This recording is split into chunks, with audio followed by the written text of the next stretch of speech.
Welcome to Eagle Eye podcast और शालोम। आज फिर हम आप सबको खुशामदीद कहते हैं अपने प्रोग्राम ईगल आई पॉडकास्ट में, जिसमें हमारी जो डिस्कशन चल रही है, जो टॉपिक चल रहा है वो है क्रिश्चियन पेरेंटिंग, यानी रूहानी परवरिश।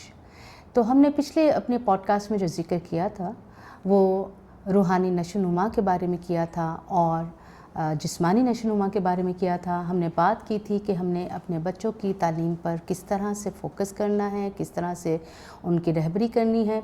तो आज हम बात करेंगे उनकी तरबियत के बारे में, क्योंकि मैंने बात की थी कि रूहानी परवरिश में 3 बातें शामिल हैं। नंबर 1 उनकी नशोनुमा, नंबर 2 उनकी तालीम और नंबर 3 उनकी तरबियत। तो आज हम बात करेंगे रूहानी तरबियत के बारे में, और लेकिन बात करेंगे इस लिहाज से कि हमने बच्चों के बारे में भी सोचना है कि उनकी सोच और उनकी डेवलपमेंट, उनकी मेंटल डेवलपमेंट किस तरह से है, उनकी इमोशनल डेवलपमेंट किस तरह से है।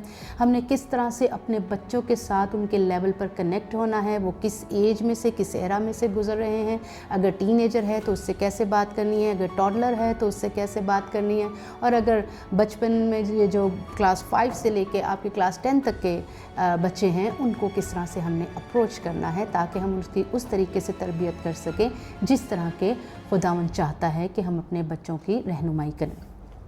तो हम बात करेंगे आज इमसाल की किताब उसके 22 बाब उसकी 6ठी आयत में, जिसमें लिखा है कि लड़के की उस राह में तरबियत कर जिस पर उसे जाना है, वो बूढ़ा होकर भी उससे नहीं मुड़ेगा। ट्रेन योर चाइल्ड, यानी कि अपने बेटे की या अपने लड़के की या औलाद की तरबियत करना।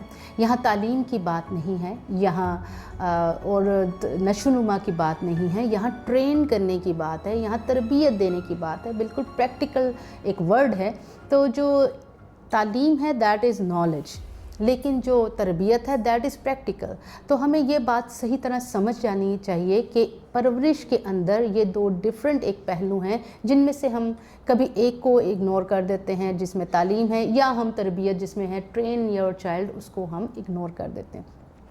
अब हम बात करेंगे कि तरबियत किस तरह से करनी है। हमने अपने बच्चों की, चाहे वो किसी भी एरा से, किसी भी अपनी ज़िंदगी के बचपन या जवानी में या लड़कपन में है, उनकी हमने किस तरह से तरबियत करनी है। तो इसकी एक बड़ी ही खूबसूरत मिसाल हम देखेंगे बाइबल मुक़द्दस में, जिसमें उकाब की मिसाल है। बार बार उकाब का जिक्र आता है, हमारा पॉडकास्ट भी ईगल आई है, उकाबी निगाह की बात है, लेकिन आज हम उकाबी तरबियत की बात करेंगे जिसका जिक्र बाइबल मुक़द्दस में है। और बाइबल मुक़द्दस में हम देखते हैं, जिस तरह कि हम बाइबल मुक़द्दस में से देखते हैं, उकाबी तरबियत की मिसाल दी गई है कि उकाब अपने बच्चों की तरबियत किस तरह से करता है। इस हवाला में हम देखते हैं इस्तिस्ना की किताब उसका 32 बाब और उसकी 11 आयत में लिखा है, जैसे उकाब अपने घोंसले को हिला हिला कर अपने बच्चों पर मंडलाता है, वैसे ही उसने अपने बाजों को फैलाया और उनको लेकर अपने परों पर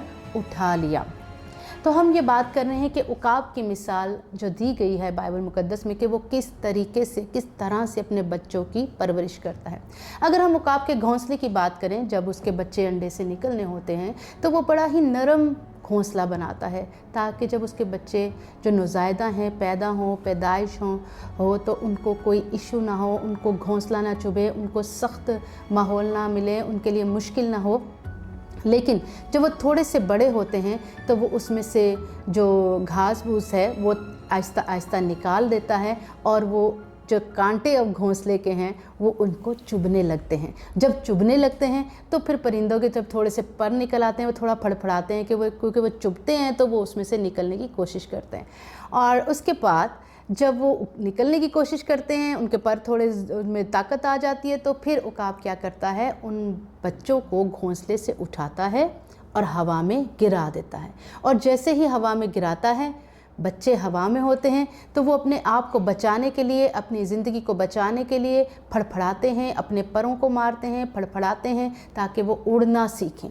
तो इस तरीके से उकाब जो है अपने बच्चों को उड़ना सिखाता है, और जब वो उड़ नहीं पाते, ज़्यादा ज़ोर से नीचे गिरने लगते हैं, तो वो जल्दी से आके उनको अपने परों पे बिठा के दोबारा घोंसले में वापस ले जाता है। इसीलिए उकाब की जो नज़र है, उकाबी निगाह हमारे प्रोग्राम का नाम है, हमारे पॉडकास्ट का नाम है, कि उकाब अपने बच्चों पे एक बड़ी ही बखूबी नज़र रखता है कि वो कमज़ोर हैं, یا وہ زوراور ہو گئے ہیں, وہ اڑنے کے قابل ہو گئے ہیں, یا ابھی بھی ان کو میری مدد کی ضرورت ہے, رہنمائی کی ضرورت ہے, رہبری کی ضرورت ہے.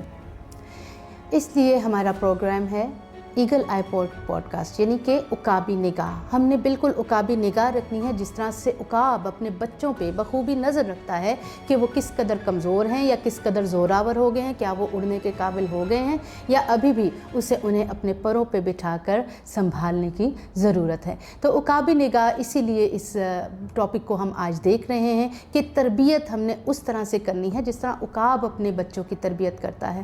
وہ انہیں گراتا ہے ہوا میں, انہیں اڑنے کی تربیت دیتا ہے, انہیں اڑنا سکھاتا ہے پریکٹیکلی.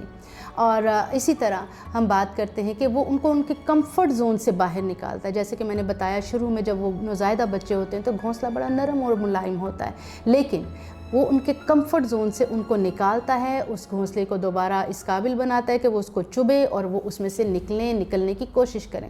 تو یہی بات ہے کہ جب ہم اپنے بچوں کی تربیت کرنا شروع کرتے ہیں, تو آج کل جس طرح کا ہمارا دور ہے, ہم نے اپنے بچوں کو بہت زیادہ اوور لگزریس کر دیا ہے. ہم نے ان کو بہت زیادہ آسائشیں دے دی ہیں کہ وہ اپنے کمفرٹ زون سے نکلنا ہی نہیں چاہتے. اور اگر ہم انہیں کمفرٹ زون سے نکالیں گے نہیں تو ان کو تربیت کس طرح سے دیں گے. تو آج ہم یہ سیکھ رہے ہیں کہ ہم نے جب اگر عقابی تربیت کا ہم نے طریقہ کار اپنانا ہے, اس کو اس طریقے سے اگر ہم اپنے بچوں کی تربیت کرنا چاہتے ہیں تو ہمیں تھوڑی سی ان کے ساتھ سختی بھی کرنی پڑے گی اور تھوڑی سی ان کے ساتھ نرمی بھی کرنی پڑے گی. اور یہ دونوں رویے رکھنے کے لیے, تاکہ ان میں بغاوت نہ آ جائے, وہ ہم سے باغی نہ ہو جائیں, ہمیں ان کے ساتھ ان کے لیول پہ ایک دوستانہ رشتہ بھی رکھنا پڑے گا. اسی لیے ہم بات کر رہے ہیں عقابی تربیت کی, کہ عقابی تربیت کا پہلو یہ ہے کہ ہم پریکٹیکلی اپنے بچوں کو ان کے کمفرٹ زون سے نکال کر ہوا میں گرائیں اور پھر ان پر نظر بھی رکھیں کہ اگر کہیں وہ ٹھوکر کھانے لگیں یا کوئی نقصان ان کو ہونے لگے تو ہم ان کی رہبری کے لیے, ان کی محافظت کے لیے عقاب کی طرح پر پھیلائے ان تک پہنچیں اور ان کو اپنے ہاتھوں میں اٹھا کر ان کی حفاظت بھی کریں. تو یہ وہ دو پہلو ہیں جو تربیت کرتے ہوئے ہم اکثر بھول جاتے ہیں. اسی لیے لکھا ہے کہ لڑکے کی اس راہ پر تربیت کر جس پر اس نے جانا ہے, وہ بوڑھا ہو کر بھی اس سے نہیں مڑے گا. اس میں تربیت میں اب ہم بات کریں گے, یہ تو بات ہوگی کہ تربیت کرنی کس طرح ہے. اب تربیت کیا کرنی ہے, کہ ہم نے ان کو کن باتوں میں ٹرین کرنا ہے. سب سے پہلے تو ہم بات کریں گے کہ ان کے جو اخلاق و اطوار ہیں, جس کو ہم مینرز کہتے ہیں, ایٹیکیٹس کہتے ہیں, ہم نے وہ ان میں ڈیولپ کرنے ہیں. کیونکہ آج کل کے بچے جو سوشل میڈیا کے ہیں, ٹک ٹاکر ہیں, اور جو موبائل کے ساتھ اس قدر اٹیچڈ ہیں, دے ڈونٹ کنسیڈر دیٹ کوئی ان کے پاس بیٹھا ہے کہ اس کے رسپیکٹ کرنی ہے, ان کو کس طرح سے بات چیت کرنی ہے. 1-to-1 ریلیشن شپ تو انہیں آتی ہی نہیں ہے.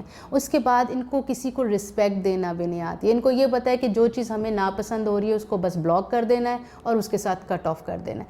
ہم نے انہیں یہ سکھانا ہے کہ جب کوئی ریلیشن شپ ڈیفیکلٹ ہو تو اس میں سے ہم نے کس طرح سے گزرنا ہے, اس میں سے ہم نے کس طرح سے اپنے ایموشنلی اپنے آپ کو بیلنس رکھنا ہے. مینٹل ہیلتھ کی بات کرنی ہے, ان کی ایموشنل ہیلتھ کی بات کرنی ہے. ہم نے ان سے بات کرنی ہے کہ آیا ان کو اسکول میں کوئی پرابلم ہے, ان کے جو سوشل سرکل ہے اس میں کوئی پرابلم ہے, اور اگر کوئی ایسی نیگیٹو ان کو انوائرمنٹ ملا ہوا ہے یا کوئی ایسی بری عادات ہیں جو وہ باہر سے پکڑ کر اور اپنی زندگی میں اپنا رہے ہیں. یہ سب چیزیں جو ہیں ہم نے ان پر نظر رکھنی ہے. اسی لیے عقابی نگاہ اور عقابی تربیت کرنے کی بہت زیادہ ضرورت ہے. تو آج ہم دیکھیں گے کہ ہم اپنے بچوں پر کس طرح سے عقابی نگاہ رکھتے ہیں, کس طرح سے ان کی عقابی تربیت کرتے ہیں, ان کا اٹھنا بیٹھنا, ان کا بول چال, اور ان کے کس طرح کی صحبت ہے. کیونکہ لکھا ہے کہ بری صحبتیں اچھی عادتوں کو بگاڑ دیتی ہیں. یہ بھی دیکھنا ہے کہ ان کا اٹھنا بیٹھنا کس طرح کے لوگوں میں ہے, کس طرح کے دوست ہیں, اور کس طرح کا اس کا ماحول ہے. یہ سب جاننے کے لیے ضروری ہے کہ ہم پہلے ایک دوستانہ رویہ اپنے بچوں کے ساتھ رکھیں, ایک دوستانہ رشتہ رکھیں کہ وہ ہمارے ساتھ دوستی کریں اور اپنی ہر بات, چاہے ان کو کسی بات کا دکھ ہے یا خوشی ہے, وہ ہمارے ساتھ شیئر کریں. تو ہم جب اپنے بچوں کے ساتھ اس لیول پر کنیکٹ ہوں گے تبھی ہم ان کی تربیت اس طریقہ سے کر سکیں گے جس طریقے سے وہ بوڑھے ہو کر بھی اس سے نہیں مڑیں گے. تو خداوند آج کے پوڈ کاسٹ کے وسیلہ سے آپ سب کو کثرت سے برکت بخشے. شکریہ.